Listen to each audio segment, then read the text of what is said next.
بسم اللہ الرحمن الرحیم وبہ نستعین سبحانک لا علم لنا الا ما علمتنا انک انت العلیم الحکیم الحمد للہ رب العالمین والصلاة والسلام علی سید المرسلین وعلی آلہ وصحبہ اجمعین ومن تبعہم بإحسان الی یوم الدین.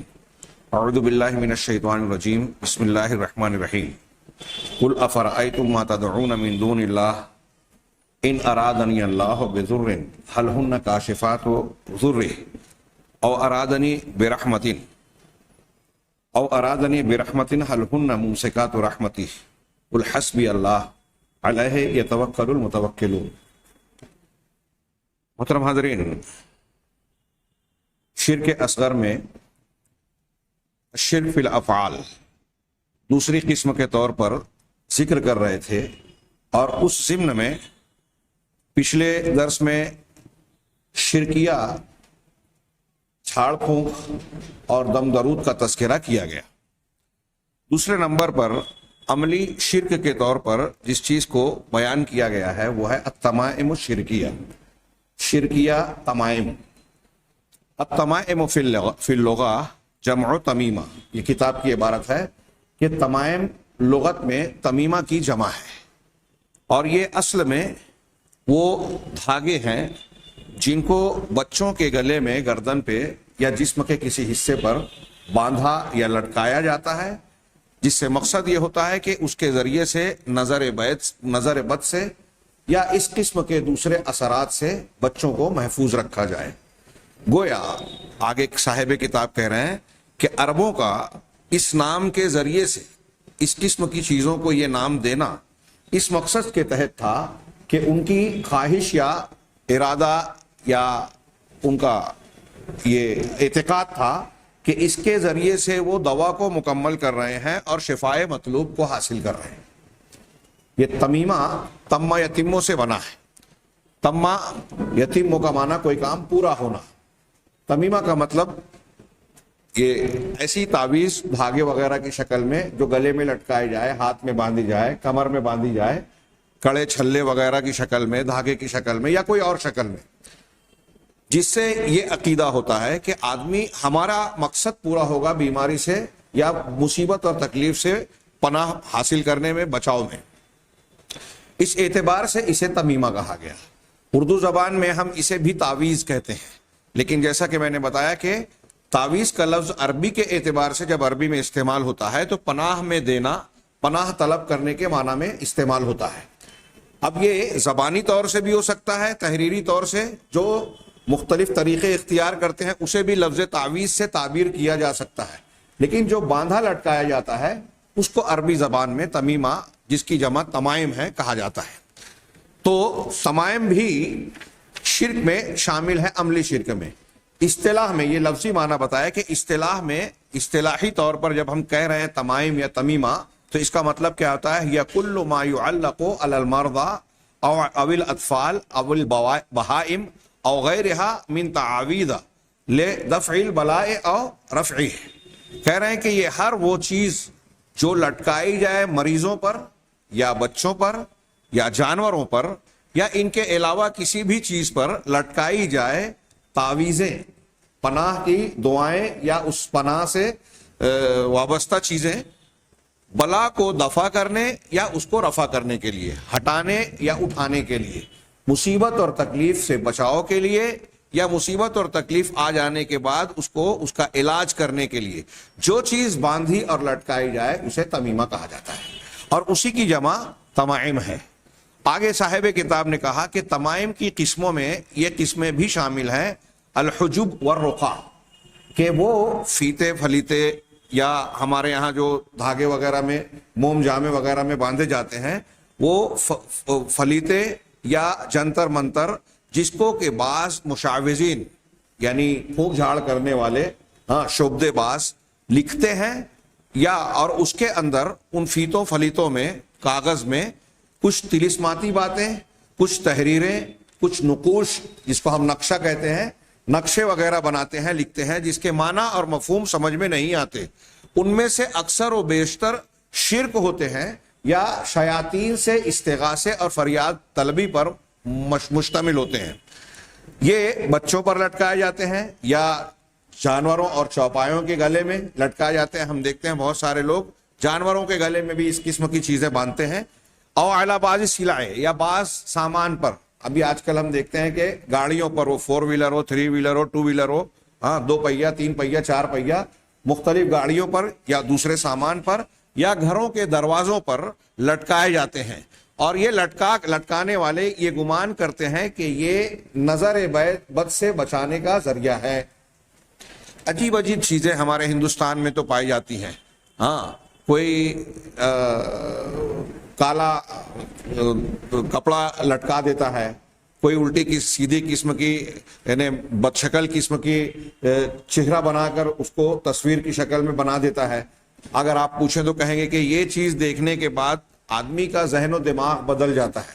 ایک آدمی کسی چیز پر حسد جلن کی نگاہ جب ڈالتا ہے پسند کرتا ہوا, اور وہاں کوئی ناپسندیدہ چیز دیکھے تو نگاہ میں تبدیلی آ جائے گی, اس لیے نظر بد کا اثر نہیں ہوگا. اس قسم کے فلسفے بھی بیان کیے جاتے ہیں. بعض چیزیں اعتقاد اور عقیدے کی بنیاد پر لٹکائی اور باندھی جاتی ہیں. کچھ چیزیں ایسی ہوتی ہیں جس میں غیر اللہ سے استمداد یا ان سے مدد طلبی ہوتی ہے.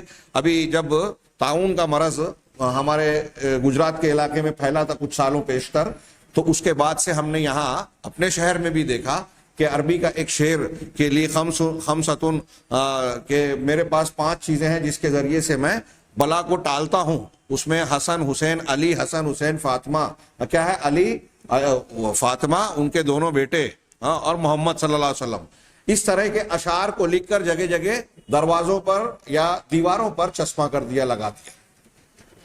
معنی مفہوم کو سمجھے بغیر بہت سارے روافظ تو لگاتے ہی ہیں. یہ بہت سارے سنی کہلانے والے لوگ بھی جن کے پاس عقیدہ نہیں ہے یا عقیدے کے تعلق سے وہ جیسا جو لوگ کرنے لگے ہم بھی کرنے لگے, اسی لوگوں کے پیچھے چلنے لگے, اس طرح کی حرکت کرنے والے لوگ ایسی بہت ساری چیزیں لٹکا کر رکھتے ہیں. ہم گھروں میں دیکھتے ہیں دکان اور مکان میں برکت کے نقش و نگار لگے ہوئے ہیں. بہت عام اور کامن بات ہے. دکان میں جو ہے برکت, مکان میں برکت, مصیبت کو ٹالنے اور ہٹانے کے لیے مختلف قسم کے نقوش پیر صاحب کے ہاتھ سے تحریر کیا ہوا. اس میں ایک اور دلچسپ بات میں نے سنی کہ اگر کوئی دعا یا نقشہ بنا کر کوئی پیر صاحب دیتے ہیں تو آپ اگر یہ کہیں کہ اس کی میں زیروکس کاپی نکلوا لوں مشین سے اور اس کو لگا, کہا نہیں, اس میں تاثیر نہیں ہوگی. جب نقش میں اگر تاثیر ہے اور پیر صاحب نے بنا کے دیا ہے تو زیروکس کاپی میں اس کو تاثیر کیسے ختم ہو جائے گی؟ قرآن کی آیت یا کوئی حدیث کو اگر آپ زیروکس کر کے اتار لیں تو اس کا معنی مفہوم وہی رہے گا جو اصل میں رہے گا, تو دعاؤں کا بھی وہی ہوگا. تو اس سے لگتا ہے کہ اگر زیروکس کی اجازت دے کے اس کی بھی تاثیر مان لی جائے گی تو لوگ پھر پیر صاحب کی طرف یا دکانداری کی طرف رجوع نہیں کریں گے. بظاہر تو مجھے یہی مقصد نظر آتا ہے. تو کچھ دعائیں بطور خاص ہاتھ سے لکھی گئی ہو تبھی فائدہ دے گی, پیر صاحب کے ہاتھ سے لکھی گئی ہو تبھی فائدہ دے گی.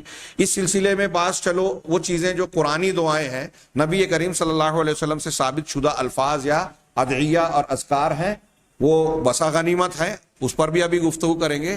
لیکن زیادہ تر جیسا کہ انہوں نے تذکرہ کیا کہ زیادہ تر لکھے جانے والے نقوش, بنائے جانے والے نقوش, تعویذیں جو لٹکائی اور لکھی جاتی ہیں, ان میں ایسی چیزیں ہوتی ہیں جن کے معنی اور مفہوم سمجھ میں نہیں آتے. بعض میں تو آپ دیکھیں گے کھلے ہوئے طور سے دکان مکان میں بہت سارے نقوش لگے ہوئے ہیں. کچھ تعویذیں آپ کھول کے دیکھیں گے تو اس میں نقشے بنے ہوئے ہوتے ہیں, خانے بنے ہوتے ہیں, کسی میں نمبرات لکھے ہوتے ہیں, بعض میں تو شیاطین اور فرشتوں کے نام لکھے ہوتے ہیں, ان کو پکارا جاتا ہے. غیر اللہ سے استمداد کھلے طور سے اس میں موجود ہوتی ہے, کبھی ابلیس کا نام, کبھی یا شیطان, کبھی یا جبرائیل. میں نے مختلف تعویذیں دیکھی ہیں. اگر اس قسم کے الفاظ ہیں یا غیر اللہ کو پکارا گیا ہے, ان سے مدد مانگنے کی بات موجود ہے, تو یہ شرک اکبر ہوگا, کھلا ہوا شرک, اس میں کوئی شک نہیں. اگر ایسی چیزیں جس میں غیر اللہ سے مدد طلب کی گئی ہو, فریاد کی گئی ہو, ان کو پکارا گیا ہو, تو ظاہر سی بات ہے کہ یہ واضح طور سے شرک اکبر ہوگا کہ آپ اللہ تعالیٰ کے اس علاوہ کسی اور کو پکار رہے ہیں اور ان کے تعلق سے یہ عقیدہ رکھتے ہیں کہ وہ آپ کی پکار کو سن رہے ہیں, آپ کی مدد اور آپ کو مصیبت تکلیف سے بچا سکتے ہیں, نفع اور نقصان کا اختیار رکھتے ہیں جن کو پکارا جا رہا ہے. اس طرح یہ ان چیزوں کے بارے میں ہے جو یہاں انہوں نے تذکرہ کیا کہ بہت ساری طلسماتی باتیں، بہت ساری ایسی باتیں جن کا معنی اور مفہوم سمجھ میں نہیں آتا، ایسی چیزیں لکھی جاتی ہیں اور ایسا سمجھا جاتا ہے کہ یہ لگا دینے سے، لٹکا دینے سے مصیبت بلا ٹل جائے گی، نظر بد سے ہماری گاڑی، ہمارا گھر، ہمارے بچے محفوظ رہ جائیں گے جس چیز پر لٹکائی جا رہی ہے۔ او انہا سبب لشفاء المرضى، یا ان چیزوں کو یہ مانا جاتا ہے کہ یہ مریضوں کی شفا کا سبب ہے، یہ بیماروں کی شفا کا سبب ہے۔ لیکن آگے کہہ رہے ہیں وَهَذِهِ كُلُّهَا مُحَرَّمَةٌ، یہ ساری کے ساری چیزیں، ساری تعویذیں، اس طرح کی لٹکائی اور لکھی جانے والی جتنی بھی چیزیں اختیار کی جاتی ہیں یہ صراحتاً حرام ہیں۔ وَهِيَ مِنَ الشِّرْكِ، اور یہ شرک میں سے ہے۔ اللہ کے نبی جناب محمد رسول اللہ صلی اللہ علیہ وسلم کے اس فرمان کی وجہ سے ان الرقا والتمائم والتولا شرکن، کہ یقیناً جھاڑ پھونک، رقا، تمائم، تمیمہ کی جمع، یہ جس پر ہم گفتگو کر رہے ہیں، اور تولا یعنی جادو کا عمل، یہ سب کے سب شرک ہے۔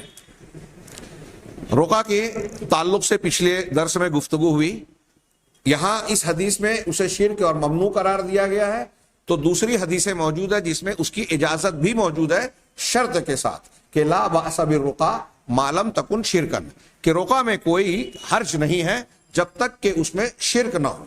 شرک نہ ہو تو رقا کیا جا سکتا ہے، جھاڑ دم کیا جا سکتا ہے، یہ استثناء خود حدیث میں موجود ہے۔ لیکن یہاں جو دوسرا لفظ ہے تمائم یعنی تعویذیں، یہ شرک ہے۔ نبی کریم صلی اللہ علیہ وسلم سے کوئی دوسری حدیث ایسی مروی نہیں ہے جس میں اس تمائم کے عموم کی تخصیص کی گئی ہو کہ تمائم منع ہے، شرک ہے، تو اللہ کے رسول صلی اللہ علیہ وسلم نے یہ بیان کیا ہو کہ بعض قسم کی تمائم، بعض قسم کی تعویذیں جائز بھی ہیں، جیسے رقیہ کے بارے میں آپ نے کہا، رقا کو یہاں کہا شرک ہے، دوسری حدیثوں میں یہ بیان کر دیا کہ کچھ رقا جائز بھی ہے، یہاں تمائم کو شرک کہا، لیکن کہیں دوسری حدیث میں یہ نہیں کہا کہ کچھ تمائم جائز بھی ہے۔ اس سے پتہ یہ چلا کہ تمائم ہر قسم کی تعویذیں لٹکائی جانے والی، لکھ کر باندھی جانے والی جتنی بھی ہو، جس قسم کی بھی ہو، اس میں کچھ بھی لکھا جائے وہ ناجائز ہے، حرام ہے، شرک ہے۔ آگے ہم آخر میں یہ تذکرہ کریں گے کہ قرآنی تعویذ کا کیا حکم ہوگا۔ اسی طریقے سے دوسری حدیث انہوں نے پیش کی، یہ جو حدیث انہوں نے پیش کی یہ امام احمد، امام حاکم نے حسن سند کے ذریعے سے نقل کی، حضرت عقبہ بن عامر رضی اللہ تعالیٰ عنہ کی حدیث سے۔ یہ سند تو حسن ہے لیکن اس کے بہت سارے شواہد ہیں جس سے اس کی مزید تائید ہوتی ہے اور تقویت ملتی ہے۔ چنانچہ آگے دوسری حدیث پیش کی کہ ایک دوسرے سے من علق تمیمۃ فقد اشرک، اللہ کے نبی صلی اللہ علیہ وسلم کا یہ فرمان ہے کہ جو شخص تمیمہ لٹکائے گا، نہیں، یہ جو میں اگلی حدیث پڑھ رہا ہوں اسی کے حوالہ ہے کہ عقبہ بن عامر کی حدیث ہے، مسند احمد، حاکم وغیرہ کی روایت ہے، اور اس کے بہت سے شواہد ہیں کہ جس شخص نے تمیمہ لٹکایا اس نے شرک کیا۔ علقہ کا دو ترجمہ کرتے ہیں، علقہ یعلق تعلیقا مانے لٹکانا، اور ایک علقہ علیقہ سے چمٹنا، ہاں، کسی چیز سے چپکنا، چمٹنا، ہاں، علق، خلق الانسان من علق والے لفظ کے ضمن میں آپ نے تشریح سنی ہوئی، جوک کو کہا جاتا ہے جو چمٹ جائے، تو علیقہ یا علق کو مانے چمٹنا، لگانا۔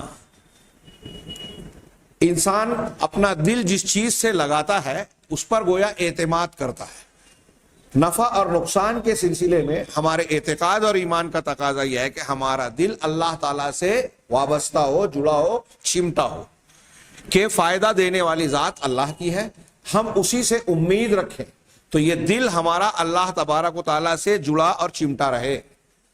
اگر ایک شخص گنڈا، تعویذ، دھاگا، کڑا وغیرہ پہنتا ہے تو گویا اپنے دل کو اس سے جوڑتا ہے کہ ہمارے لیے نقصان سے بچانے، مصیبت، پریشانی یا بیماری سے حفاظت کا یہ ذریعہ ہے، اپنا دل اس سے لگاتا ہے۔ تو ایک ترجمہ یہ بھی کہا کہ جس نے اپنا دل کسی تمیمے سے، تعویذ سے جوڑا تو اس نے شرک کیا۔ دونوں مفہوم درست ہو سکتے ہیں۔ اس مفہوم کی اور بھی بہت ساری حدیثوں میں سے ایک روایت کا میں تذکرہ کروں جو کڑے چھلے سے متعلق ہے، یہاں دھاگے کی، تمیمے کی بات ہے۔ نبی کریم صلی اللہ علیہ وسلم کے پاس ایک شخص آئے، ان کے ہاتھ میں کڑا تھا، پیتل کا تھا، کڑا پہنے ہوئے تھے۔ پوچھا یہ کس لیے، یہ کیا ہے؟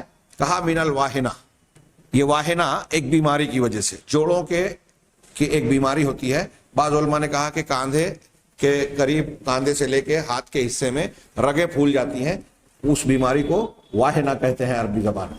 اور اس کے علاج کا یہ عربوں کا ایک تصور تھا کہ پیتل کا کڑا پہننے سے وہ اس میں سدھار ہو جاتا ہے. ایسی بہت ساری چیزیں آج ہمارے سماج اور معاشرے میں رائج ہیں. ایک چیز تو وہ ہے جس کو اطباء بتاتے ہیں کہ اس میں میگنیٹک پاور کی وجہ سے نگیٹو پازیٹیو کے طاقت کی بنیاد پر پریشر کو کنٹرول کرنے کے لیے جسم سے جوڑا جاتا ہے. وہ اگر سائنٹیفک اور تجرباتی چیز ہے تو اس کا معاملہ الگ ہوگا، لیکن اگر وہ علاج معالجے اور تجربات سے تعلق نہیں رکھتی اور نہ شریعت میں اس کی اجازت ہے تو اس کا معاملہ ایسے ہی ہوگا جیسے نبی کریم صلی اللہ علیہ وسلم کی اس حدیث میں پیتل کے کڑے کے متعلق آپ نے فرمایا انزعها فانها لا تزيدك الا وهنا. اس نے واہنا سے کہا تھا کہ واہنا کے علاج کے لیے، تو آپ نے فرمایا کہ اسے نکال پھینکو. فانها لا تزيدك الا وهنا، اس لیے کہ یہ تمہارے وہن میں، تمہاری اس بیماری میں ہی اضافہ کرے گی. تو اس سے اللہ کے نبی صلی اللہ علیہ وسلم کے اس فرمان سے ایک بات یہ پتہ چلی کہ اگر اس قسم کی چیزوں کو استعمال کرنے سے بعض اوقات کچھ لوگوں کا یہ خیال اگر بنتا ہے کہ اس سے ہمیں فائدہ ہوا، جیسا کہ میں نے اس سے پہلے کے درس میں بیان کیا کہ بعض مرتبہ نفسیاتی طور سے انسان کو احساس ہوتا ہے کہ جب سے میں نے یہ تعویذ پہنی، یہ کڑا پہنا، یہ دھاگا لگایا تو مجھے اچھا لگ رہا ہے. یہ سائیکالوجیکل ہوتا ہے اور کچھ اسباب ہو سکتے ہیں.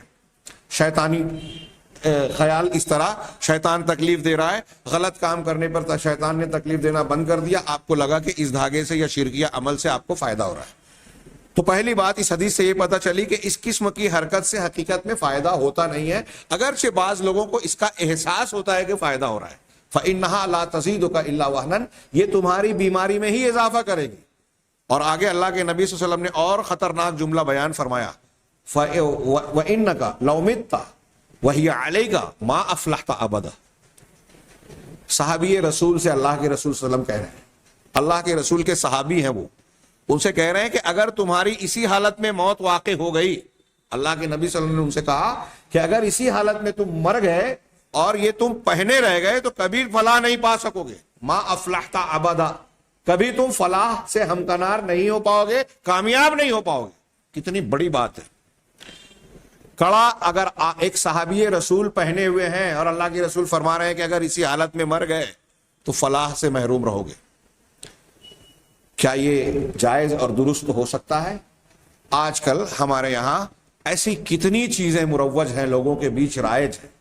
ہاں، کڑا، دھاگا، کوئی ہاتھ میں، کوئی کمر میں، اور پھر بعض انگوٹھیاں پہنی جاتی ہیں.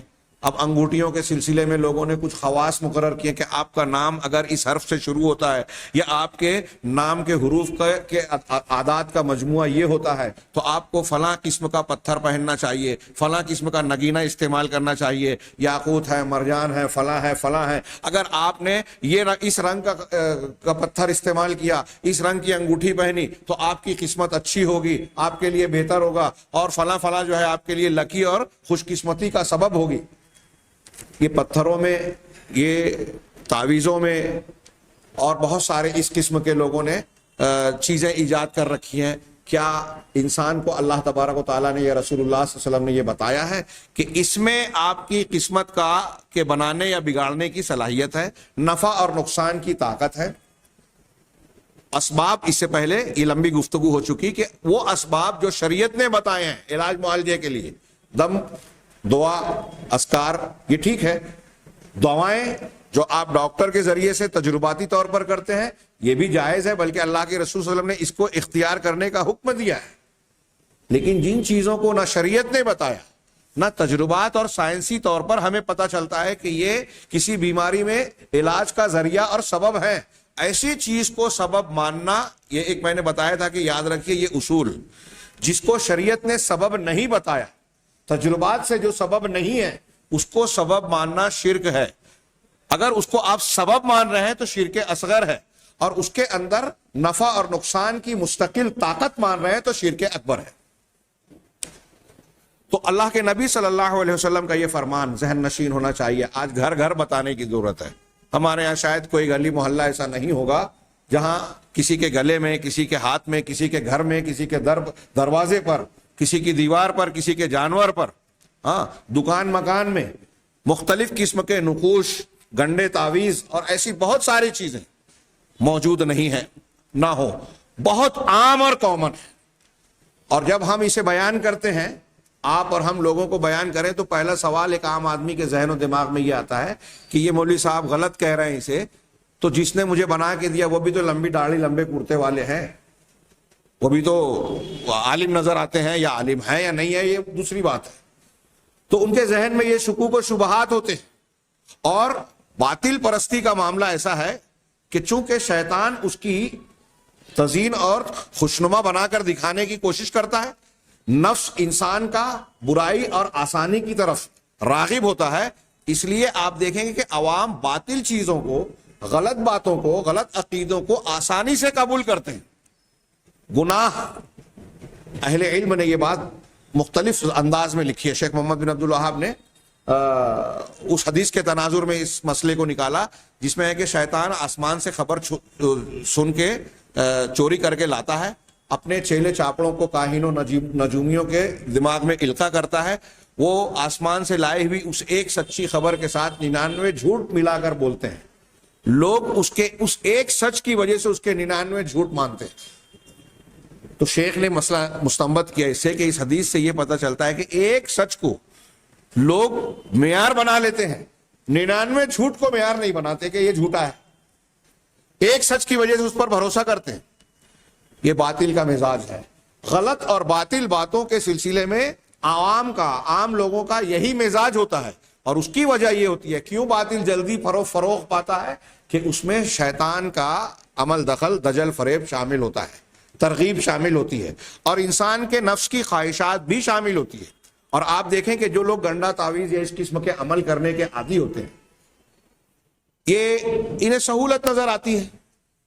قرآن کے فرض کیجئے ایک اور بھی بات کہ جیسے ہم نے دعا، اذکار، رقیہ وغیرہ کو جائز قرآن حدیث نے بیان کیا، پیچھے پڑھا، اس کو پڑھنے میں انسان کو دعائیں یاد کرنا ہے، محنت کرنی ہے. اس کے پڑھنے کے لیے آدمی کو اپنی ایک خاص کیفیت اختیار کرنا پڑتی ہے. دعا اور اذکار کی قبولیت کے جو آداب بیان کیے گے، آپ کوئی نیکی کریں پھر دعا کریں. تو آپ بذات خود جب دعا اور ذکر کر رہے ہیں اور یہ چاہتے ہیں کہ اللہ تعالیٰ کے یہاں شرف قبولیت سے ہمکنار ہو،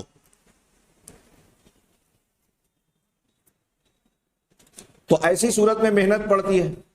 اب ہمارے یہاں جو لوگ گلے میں، ہاتھوں میں، گھروں میں تعویذ گنڈے لٹکائے ہوئے ہیں، آپ دیکھیں گے کہ اس میں ایک بڑی تعداد ایسی ملے گی جن کو قرآن کی چھوٹی چھوٹی صورتیں بھی یاد نہیں ہیں. آیت الکرسی پوری کی پوری لکھ کر گلے میں لٹکا لی. آیت الکرسی یاد نہیں ہے، توفیق نہیں ہے. اگر یاد کرنا چاہیں تو کتنا دن لگے گا، کتنی محنت لگے گی، مگر وہ محنت کرنا نہیں چاہتے. اور اگر وہ کوئی آپ پڑھانے کی کوشش کرے تو وہ صحیح پڑھ نہیں پائیں گے. یہ دعائیں صحیح نہ پڑھنا، دعاؤں کا یاد نہ کرنا، یہ ایک خرابی اور خامی، یہ بھی ایک سبب ہے، اس کی بھی ایک وجہ یہ گنڈے تعویذ ہے. جب لوگوں نے ریڈی میڈ طریقے پہ آیت الکرسی لکھ کر گلے میں لٹکا دی، دیوار پر لٹکوا دی، تو آدمی کو یہ احساس دلا دیا کہ یہ دعائیں اور یہ آیتیں ہم کو یاد کرنے کی ضرورت نہیں ہے. جبکہ اگر صرف آیت الکرسی کی بات کریں، بہت ساری دعائیں اذکار ہیں، میں آیت الکرسی کی بات کروں تو اگر غور سے دیکھیں تو ایک مسلمان کو کم سے کم 8 مرتبہ دن بھر میں پڑھنا چاہیے. 8 مرتبہ، صبح کے اذکار میں، شام کے اذکار میں، سونے کے وقت جب بستر پہ آئے تب یہ 3 ہو گئی، اور 5 نمازوں کے بعد یہ 5 ہو گئی. بعض اہل علم نے، عرب علماء نے 8ویں کے بعد 9ویں بھی لکھی کہ گھر میں بھی آپ روزانہ کم سے کم 1 مرتبہ الگ سے اس لیے پڑھیں کہ گھر میں چوری نہ ہو. کچھ علماء نے، کویت کے عقیدے کے عالم ہیں شیخ عبد الرحمن، انہوں نے 9 مرتبہ بتایا، اور انہوں نے کہا کہ یہ 1 مرتبہ گھر میں آپ اس لیے پڑھیں کہ آیت الکرسی پڑھنے سے گھر میں چوری نہیں ہوگی انشاءاللہ. صحیح عقیدے کے ساتھ اگر پڑھیں، اور اس کی صحیح تاثیر اس وقت ہوگی جب آپ اس کا معنی اور مفہوم سمجھیں گے. اب یہ دعائیں اور اذکار پڑھنا اور پھر پڑھنے میں اس کی اصل تاثیر اس وقت ہونا جب آپ اس کو سمجھ بوجھ کر پڑھ رہے ہیں، اس کے معنی اور مفہوم کو اپنے دل سے پڑھیں گے تو زیادہ تاثیر اثر ہوگا. کیونکہ اس میں جو مضمون ہے اللہ تبارک و تعالیٰ کی توحید، اس کی عظمت، کبریائی اور اس پر اعتماد و توکل کا اظہار، جب آپ اس کو دہراتے ہیں تو آپ کا ایمان تازہ ہوتا ہے، عقیدے میں اور توحید میں پختگی آتی ہے. اور سب سے مضبوط نیکی انسان کی توحید ہے، جس کے ذریعے سے شیطان بھاگتا ہے، مصیبتیں ٹلتی ہیں، اللہ کی رحمت آتی ہے، اللہ تبارک و تعالیٰ کی جانب سے گناہوں کی معافی ملتی ہے. تو جب آپ معنی مفہوم سمجھ کر پڑھیں گے تو اس کی برکت دو بالا سہ بالا اور کئی گنا زیادہ ہو جاتی ہے. لیکن جب آپ تعویذ گنڈے کی شکل میں دعاؤں کو، آیتوں کو لکھ کر گلے میں، ہاتھ میں، دیواروں پر، دروازوں پر لٹکانے والا عمل اختیار کریں گے تو یہ رواج انسان کو دعاؤں کو یاد کرنے سے، اس کو سمجھنے بوجھنے کے عمل سے دور کر دیتا ہے. اور آج ہم یہی دیکھ رہے ہیں. یہ میں سمجھتا ہوں عام طور سے لوگ اس پر توجہ نہیں دیتے. اس کو فروغ دینا چاہیے کہ وہ دعائیں اور اذکار جو آپ لٹکاتے ہیں گلے سے نکال پھینکے. قرآن حدیث میں اس کا ثبوت نہیں ہے، یہ شرکیہ عمل ہے. ان دعاؤں اور اذکار کو آپ یاد کریں. یاد نہیں ہے تو یاد کرنے کا اہتمام کریں. مسجدوں میں، مدارس میں، مکاتب میں جائیں، اہتمام کریں. علماء سے گزارش کریں کہ ہمیں دعا یاد کرا دیجئے. گھر میں بچوں کو یاد ہے، نہیں یاد ہے تو مکتب بھیجیے اور ان کے ذریعے سے گھر میں اس کو دہرا کر سنیے اور یاد کریں. اور آج تو نیٹ کا اور موبائل کا زمانہ ہے، کیا کیا لوگ سنتے ہیں. پورا قرآن اور دعائیں یاد کرانے والے ایسے ویب سائٹس موجود ہیں کہ آپ موبائل کے ذریعے سے یہ دعائیں، یہ قرآن کی صورتیں، آیتیں صحیح تلفظ کے ساتھ یاد کر سکتے ہیں. ان کا صحیح استعمال کوئی کرنے کو تیار ہی نہیں ہے.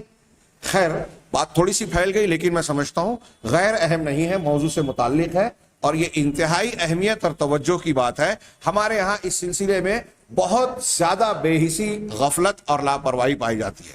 میں نے اس سے پہلے بھی کہا، ہمارے یہاں محنت کی جاتی ہے فضائل پر، دین کے نام پر، ایسی چیزوں پر جو کچھ رسمی اور روایتی طور پر اختیار کردہ چیزیں ہیں.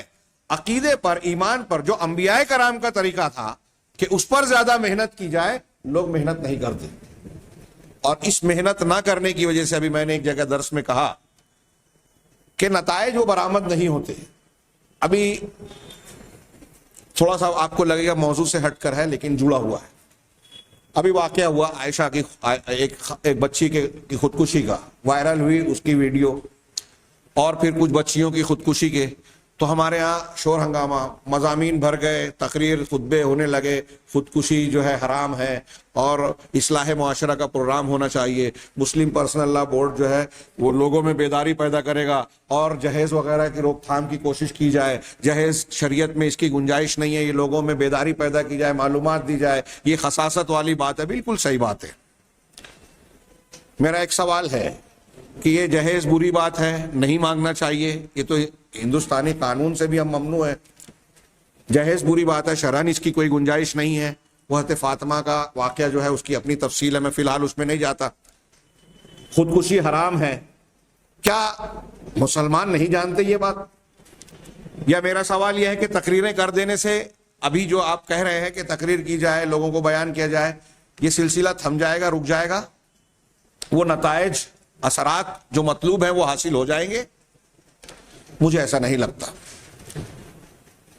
دوسرے معاملات میں بھی دیکھیے نا، اس سے پہلے میں کئی مرتبہ بیان کر چکا ہوں عقیدے کی اہمیت بتاتے ہوئے کہ سود حرام ہے. ابھی ہمارے سماج اور معاشرے میں کسے نہیں معلوم، لیکن ہمارے سماج اور معاشرے میں سود کا چلن کتنا ہے.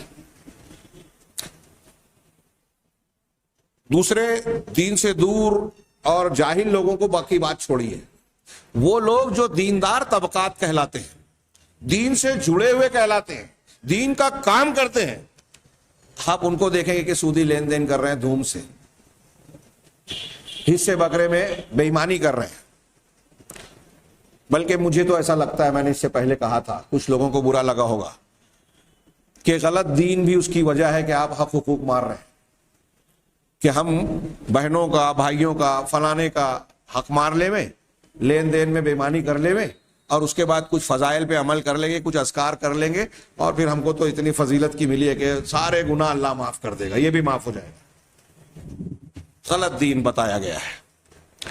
ہاں، آپ نے کتنی مرتبہ مسلم شریف کی اور ترمذی کی وہ حدیث سنی کہ ایک شخص قیامت کے دن نماز، روزہ، زکوٰۃ، حج یہ سب لے کر آئے گا، لیکن اس کا سب دوسروں میں بٹ جائے گا اور وہ جہنم میں جائے گا. نماز روزہ زکوٰۃ سب رہے گا اس کے پاس نیکیوں کی شکل میں, لیکن کسی کا مال ہڑپا ہے, کسی کو گالی دیا ہے, کسی پر الزام لگایا ہے, کسی کی غیبت کی ہے, ہر حقدار کے حق کے اعتبار سے اس کی نیکیوں سے دیا جائے گا. نیکیاں ختم ہو جائے گی, پھر حقداروں کی برائیاں اس کے نامہ اعمال میں ڈالی جائے گی اور پھر منہ کے بل گھسیٹ کر جہنم میں ڈالا جائے گا. آپ کے جو نماز روزہ حج زکوٰۃ ہیں وہ فضیلتیں لوگوں کی غیبت چغلی کو ختم نہیں کر پائے گی. اس حدیث سے پتہ چل رہا ہے. آپ ایسا سمجھ رہے ہیں کہ مال ہڑپ کر کے کھا گئے ہیں اور فضائل نے ہم کو وہ فضائل آپ کے وہ دوسروں کے کام آئیں گے جو نماز روزہ لے کے جائیں گے. کون سا دین بتایا جا رہا ہے سمجھ میں نہیں آتا. میں عرض یہ کرنا چاہتا ہوں, آپ سوچیں گے کہ اس کا عقیدے سے کیا تعلق. سود کھانے سے آدمی وہ رکے گا جس کا عقیدہ صحیح رہے گا, دوسروں کا حق ہڑپ کرنے سے وہ ڈرے گا جس کا عقیدہ صحیح رہے گا, خودکشی کرنے سے اپنے آپ کو روکے گا جس کا عقیدہ صحیح رہے گا, جہیز مانگنے کی خساست کو وہ چھوڑے گا جس کا عقیدہ صحیح رہے گا, جو اللہ پر بھروسہ کرے گا, اللہ کے دین کا ڈر رکھے گا کہ اب اگر نہیں مانتا تو اللہ مجھ کو پکڑے گا. یہ عقیدے سے تعلق بات ہے. عقیدہ اور توحید مضبوط ہوگی تو آدمی ڈرے گا جہیز مانگنے سے, آدمی ڈرے گا حرام کھانے سے, آدمی ڈرے گا خودکشی کرنے سے. اس لیے محنت عقیدے کی اصلاح پر ہونی چاہیے. بغیر اصلاح عقیدے کے اصلاح معاشرہ ناممکن ہے. آپ 24 گھنٹے کی تقریر کریں فائدہ نہیں. اور عقیدہ درست کر لیں تو قرآن کی ایک آیت سنی, نماز کی حالت میں صحابہ کرام نے جو ہے قبلہ بدل دیا. محفلیں شراب سجی ہوئی ہے, پتہ چلا کہ شراب حرام کر دی گئی, منہ سے نکال منہ سے تھوک دی گئی, جام انڈیل دیے گئے اور جام و ثبوت توڑ دیے گئے, بہا دیے گئی شراب. یہ عقیدے کی درستگی کا نتیجہ اس طرح سے برآمد ہوتا ہے. تو یہ معاملہ آپ دیکھیں گے کہ انسان جو عمل کرتا ہے اس کا تعلق بنیاد عقیدے سے, اسی لیے ایمان اور عمل ایک دوسرے سے جڑے ہوئے ہیں. بات تھوڑی لمبی ہو جائے گی, میں واپس آتا ہوں کہ اللہ کے نبی صلی اللہ علیہ وسلم کا یہ فرمان, من علق تمیمۃ فقد اشرک, جس نے تمیمہ سے دل لگایا, تعویذ سے دل لگایا, اس نے شرک کیا. جس نے تعویذ لٹکایا اس نے شرک کیا. دونوں معنی صحیح ہیں.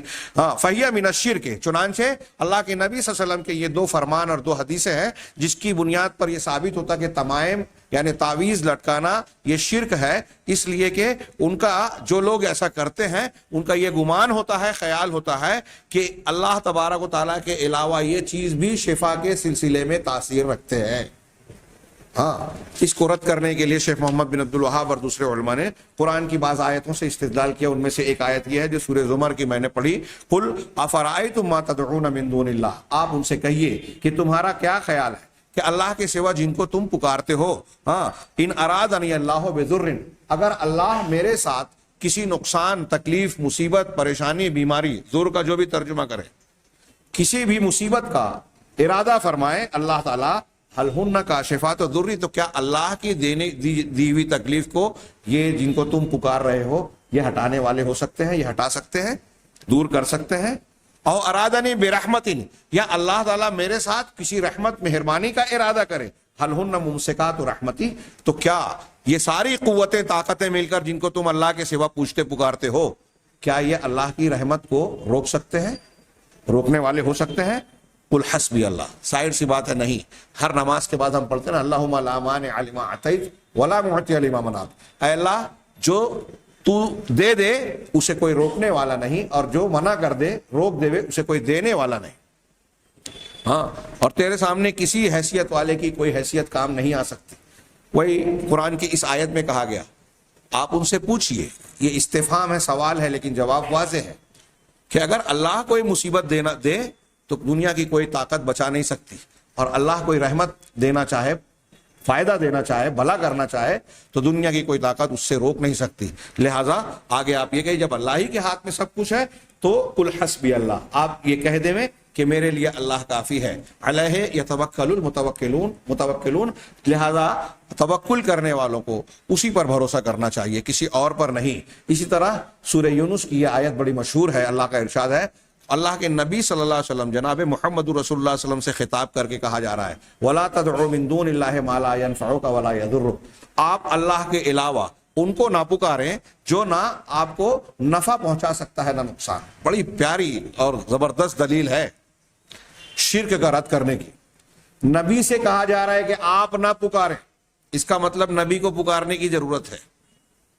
نبی کریم صلی اللہ علیہ وسلم مخاطب ہے، اللہ کے رسول شرک نہیں کر سکتے، لیکن آپ کو کہا جا رہا ہے، اور آپ کو کہا جا رہا ہے تو آپ کے مخاطب کرنے کا مطلب ہے آپ کے ذریعے سے پوری امت کو خطاب کیا جا رہا ہے، اور بطور خاص آپ کو کہا جا رہا ہے. اس کا مطلب یہ کہ شرک اتنی بری بات ہے کہ نبی کے لیے بھی گوارا نہیں ہے کہ قبول کیا جائے اگر انہوں نے ارتکاب کر لیا. اور اس سے یہ پتہ چلا کہ آپ کو کہا جا رہا ہے کہ آپ نہ پکاریں، مطلب آپ کو پکارنے کی ضرورت ہے، آپ خود دعا مانگ رہے ہیں. اگر آپ کے اندر اللہ کی خصوصیات، خوبیاں، کمالات ہوتے تو آپ کو دعا کرنے کی ضرورت کیوں ہوتی؟ جب نبی کریم صلی اللہ علیہ وسلم کو بھی دعا کرنے کی ضرورت ہے، اس کا مطلب کائنات کی ہر مخلوق محتاج ہے اللہ کی. آپ کس سے دعا کرتے ہیں؟ اس کو نہیں جو آپ کو نفع نہ پہنچا سکے، نقصان نہ. اب مخلوق میں نبی کریم صلی اللہ علیہ وسلم سے بڑھ کر کوئی اور مخلوق ہو سکتی ہے؟ جب نبی کو کہا جا رہا ہے کہ اللہ کو چھوڑ کر کسی کو نہ پکارے جو نفع نقصان نہیں پہنچا سکتے، اس کا مطلب یہ کہ اللہ کے علاوہ کوئی ہے ہی نہیں جو نفع نقصان پہنچا سکے. خود نبی کریم صلی اللہ علیہ وسلم بھی نہیں ہے، کیونکہ آپ کو بھی تو پکارنا پڑ رہا ہے، آپ کو بھی دعا مانگنی پڑ رہی ہے، اور آپ جوتے کا تسمہ بھی اللہ سے مانگتے تھے. ہاں، اگر آپ نے ایسا کیا، آگے قرآن کہہ رہا ہے کہ جو آپ کو نفع نقصان نہ پہنچا سکے آپ اسے نہ پکاریے. فَإِن فَعَلْتَ، اگر آپ نے ایسا کیا، فَإِنَّكَ إِذًا مِنَ الظَّالِمِينَ، تو آپ تب ظالمین میں سے ہو جائیں گے. علماء نے کہا ظالمین سے مراد مشرکین ہیں، آپ بھی مشرکین میں سے ہو جائیں گے. نبی کریم صلی اللہ علیہ وسلم کو خطاب کہہ کے کہا جا رہا ہے کتنی بڑی شرک کی مذمت بھی ہے اور کتنا بڑا سبق بھی ہے. اگر آپ نے ایسا کیا، آپ ایسا کر نہیں سکتے تھے، لیکن اگر آپ نے کیا تو آپ ظالمین میں سے ہو جائیں گے. اب ہم اور آپ یا دنیا کے دوسرے لوگ جو ہیں اگر وہ کرتے ہیں تو کیا ہوگا؟ اب یہاں یہ ہے کہ اللہ کے سوا کسی کو نہ پکارو جو نفع نقصان کا مالک نہیں ہے.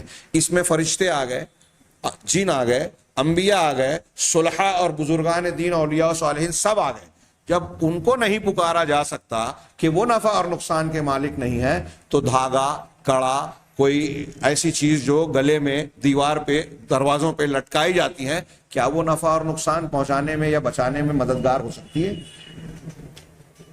بیماری سے بچنے کے لیے ذریعہ بن سکتی ہیں؟ ان کے اندر یہ طاقت، قوت، شکتی، پاور ہو سکتا ہے؟ سوال ہی نہیں اٹھتا. جب یہ بزرگان دین دھاگے کڑے کے مقابلے میں انبیاء، اولیاء، صالحین کا مقام کیا ہے؟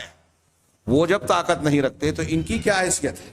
ہاں، وَإِن يَمْسَسْكَ اللَّهُ بِضُرٍّ فَلَا كَاشِفَ لَهُ إِلَّا هُوَ، اگر اللہ تمہیں کوئی مصیبت پہنچائے تو اسے ہٹانے والا اس کے سوا کوئی نہیں ہے. ہاں، وَإِن يُرِدْكَ بِخَيْرٍ، اور اگر اللہ تمہارے ساتھ کوئی بھلائی چاہے، خیر چاہے، فَلَا رَادَّ لِفَضْلِهِ، تو اس کے فضل اور اس کی رحمت کو کوئی رد کرنے والا، ٹالنے والا، ہٹانے والا نہیں ہو سکتا. یصیب بہ من یشاء من عبادہ وہو الغفور الرحیم، اللہ تعالیٰ جسے چاہتا ہے بھلائی پہنچاتا ہے اپنے بندوں میں سے، اور وہ بڑا بخشنے والا، نہایت رحم کرنے والا ہے. ان آیتوں کے عموم سے بالکل صاف ہے کہ اللہ کے سوا کوئی دوسری مخلوق ایسی ہے ہی نہیں جس کے اندر نفع اور نقصان پہنچانے کی طاقت ہو. تو یہ کڑا، دھاگا اور اس قسم کی چیزیں، تعویذیں کوئی حیثیت، معنی اور طاقت نہیں رکھتی.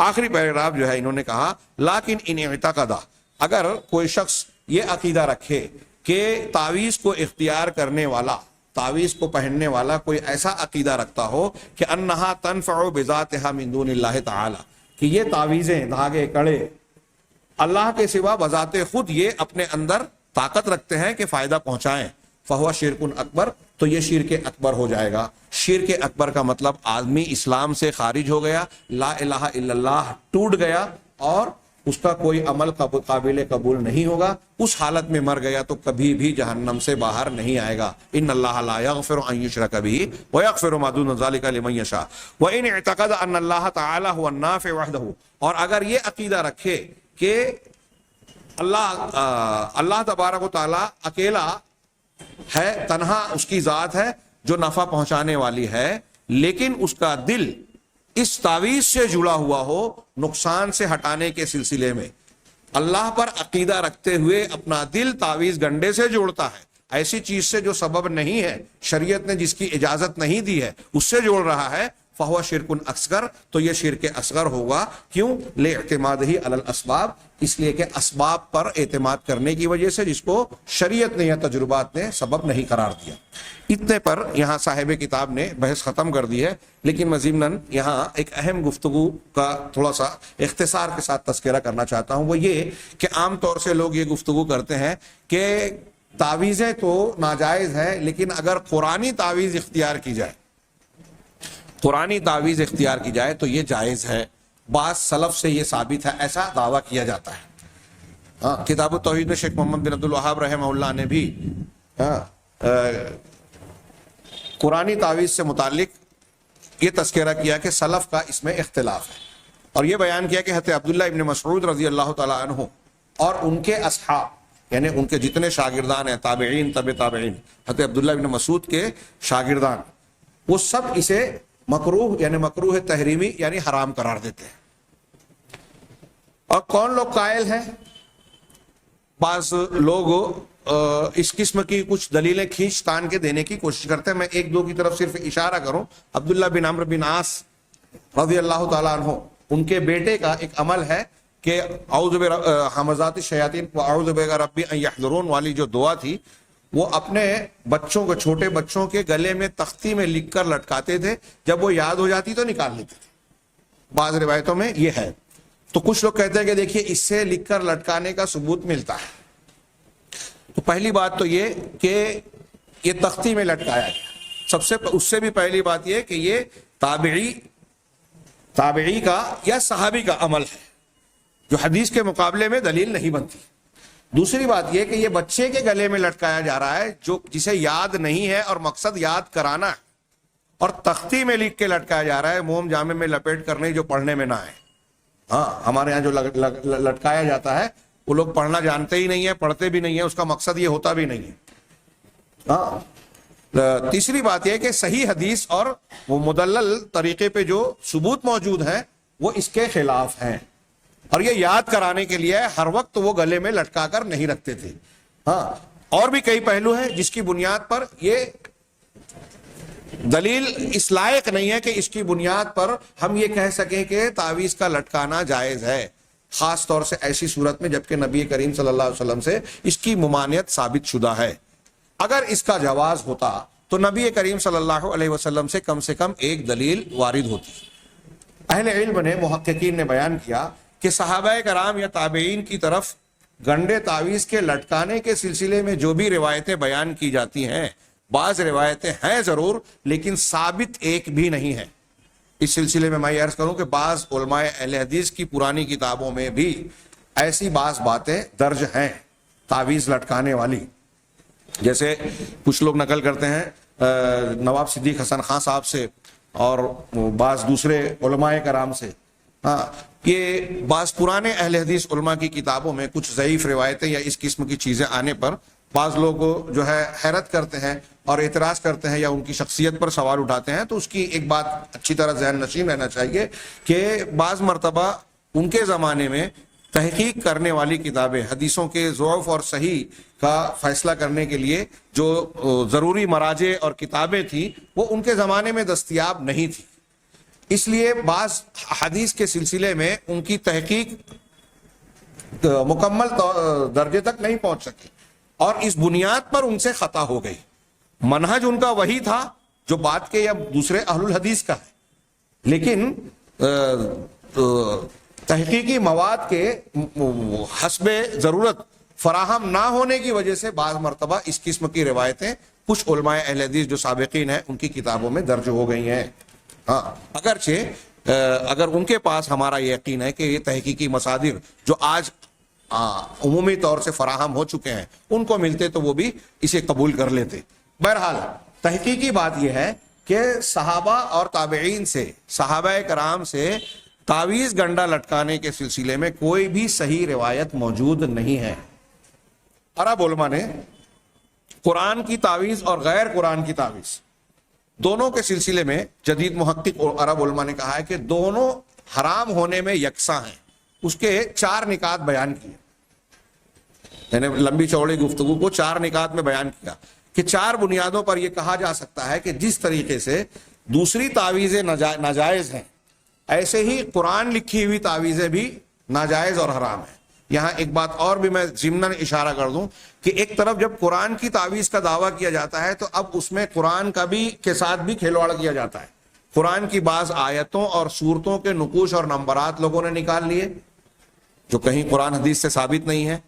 کچھ لوگوں نے قرآن کے کچھ حروف مقطعات کو اختیار کیا، حروف مقطعات کی انگوٹھی بیچتے ہیں۔ حامیم ایک انگوٹھی پہ لکھا ہوا ہے، کہیں الف لام میم لکھا ہوا ہے، یاسین لکھا ہوا ہے۔ کچھ نقوش بنائے جاتے ہیں خانے بنا کر، تو مختلف قرآن کے حروف مقطعات کو درج کیا جاتا ہے۔ کیا معنی ہے؟ کس لیے؟ کس نے بتایا؟ کچھ نہیں پتا، صرف اتنا اس میں گویا عوام کو دھوکہ دینے کا پہلو ہے کہ یہ اللہ کے کلام سے لی ہوئی چیزیں، لوگ سمجھتے ہیں کہ یہ قرآنی تعویذ ہے، یہ قرآن کے ساتھ کھلواڑ ہے۔ اللہ کے نبی صلی اللہ علیہ وسلم قرآن لائے ہیں تو قرآن کا جو جو استعمال ہے، اس کو فائدہ پہنچانے کی جو جو سبیل اور طریقے ہو سکتے ہیں، ساری کی ساری چیزیں بیان کی ہیں۔ ایسا نہیں ہے کہ قرآن کو اللہ کے نبی صلی اللہ علیہ وسلم نے پہنچا دیا، استعمال کا طریقہ لوگ اپنے اپنے طریقے سے ڈھونڈتے رہے، بیان کرتے رہے اور قرآن کے ساتھ کھلواڑ کرتے رہے۔ جی نہیں۔ تو قرآن مجید کو کیسے دعا کے طور پر، ذکر و اذکار کے یا رقیے کے طور پر استعمال کرنا ہے، یہ بھی اللہ کے نبی صلی اللہ علیہ وسلم نے بتایا ہے۔ تو پہلی بات کہ قرآنی تعویذ کا معاملہ اگر ہم قرآن کی آیتوں اور دعاؤں کے تعلق سے بات کریں تو اس کا اور دوسری تعویذات کا معاملہ ایک جیسا ہے۔ اہل علم نے اس کی دلیلیں دیتے ہوئے سب سے پہلی دلیل یہ بیان کی کہ نبی کریم صلی اللہ علیہ وسلم نے جو یہ فرمایا ان الرقا والتمائم والتول شرک، کہ پھونک جھاڑ، تمائم تعویذیں اور جادو کا عمل یہ شرک ہے۔ تو اس میں پھونک جھاڑ کو، جو میں نے ابھی درس کے درمیان بیان کیا، پھونک جھاڑ کو بھی شرک کہا، لیکن جو پھونک جھاڑ جائز ہے اس کے لیے اللہ کے نبی صلی اللہ علیہ وسلم نے وضاحت کر دی کہ جب اس میں شرک نہیں ہے تو پھونک جھاڑ کیا جا سکتا ہے۔ لیکن تمائم کو جب آپ نے شرک کہا تو کسی حدیث میں آپ نے یہ نہیں کہا کہ قرآن کی تمائم یا قرآن کی تعویذیں جائز ہے یا وہ لٹکا سکتے ہیں۔ اس سے یہ پتہ چلا کہ جب آپ نے تمائم کو یعنی تعویذ کو لکھ کر باندھنے لٹکانے والی چیز کو حرام قرار دیا، شرک قرار دیا، تو اس میں قرآن اور غیر قرآن کی تمیز نہیں کی، لہذا اس میں سب شامل ہے، یہ عموم میں شامل ہے۔ اس عموم کی تخصیص کرنے والی کوئی دلیل نہیں ہے، اصولی طور پر یہ جملہ بولا جا سکتا ہے۔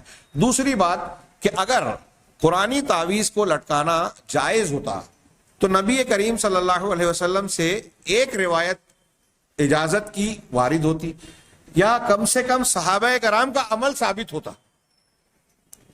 لیکن اللہ کے نبی صلی اللہ علیہ وسلم سے نہ کوئی روایت اس کا ثبوت ہے اور نہ صحابہ کرام سے اس کا ثبوت ملتا ہے۔ بعض روایتیں جیسا کہ میں نے کہا ہیں لیکن ثابت نہیں ہیں، پایہ ثبوت کو، قابل حجت درجے کو نہیں پہنچتی۔ تیسری بات یہ کہ اہل علم نے بیان کیا کہ اگر آپ قرآنی تعویذ کی اجازت دیں گے تو لوگ اس کو ذریعہ بنا کے غیر قرآنی جائز اس کو کہیں گے اور ناجائز تعویذوں کو اختیار کریں گے، اس کو ذریعہ بنا کر شرکیہ تعویذوں کو اختیار کریں گے، یعنی یہ دروازہ بن جائے گا یہ اجازت دینا ناجائز تعویذوں کو اختیار کرنے کا۔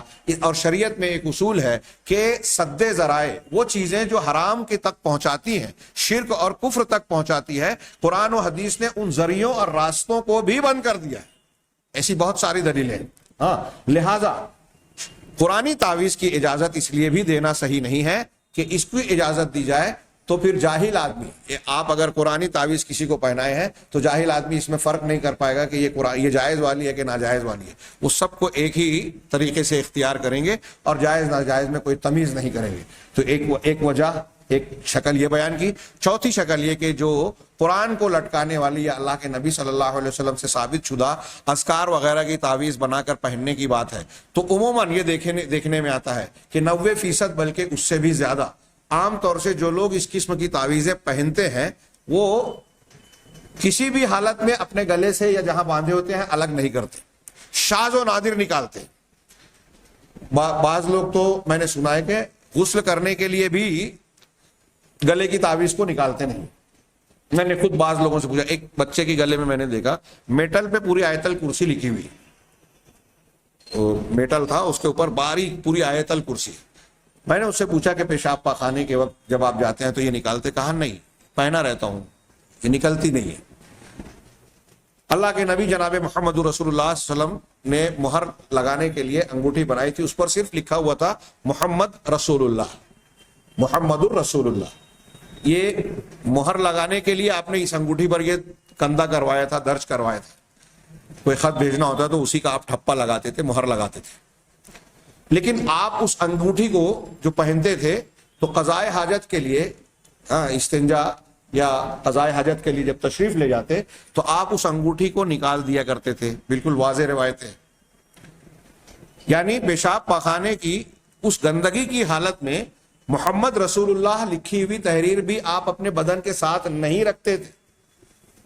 اور یہ گنڈے تعویذ پہن کر لٹکانے والا آیت الکرسی یا قرآن کی آیتیں یا اللہ کے اسماء الحسنی وغیرہ کی جو لوگ لٹکاتے ہیں، وہ پیشاب پاخانے کے لیے بھی، گندے مقامات پر بھی، ناپاکی کی حالت میں بھی، میاں بیوی ایک دوسرے سے مل رہے ہیں اس حالت میں بھی، ہر حال میں پہنے ہوئے۔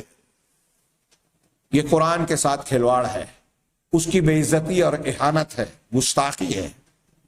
کوئی دوسرا غیر مسلم اگر اس کی اہانت کرے تو ہم جوش میں آ کر اس کے خلاف تحریک چلاتے ہیں، اس پر احتجاج کرتے ہیں۔ یہ مسلمان گنڈے تعویذ کی شکل میں کتنے ایسے مسلمان ہیں جو قرآن کی بے عزتی کر رہے ہیں، روزمرہ روزانہ گندے مقامات پر اسے لے جاتے ہیں۔ تو اس بنیاد پر بھی یہ قرآنی تعویذ کی اجازت نہیں دی جا سکتی۔ اللہ کے نبی جناب محمد رسول اللہ صلی اللہ علیہ وسلم کی تعلیمات ہمارے لیے مکمل ہیں، کافی اور شافی ہونی چاہیے۔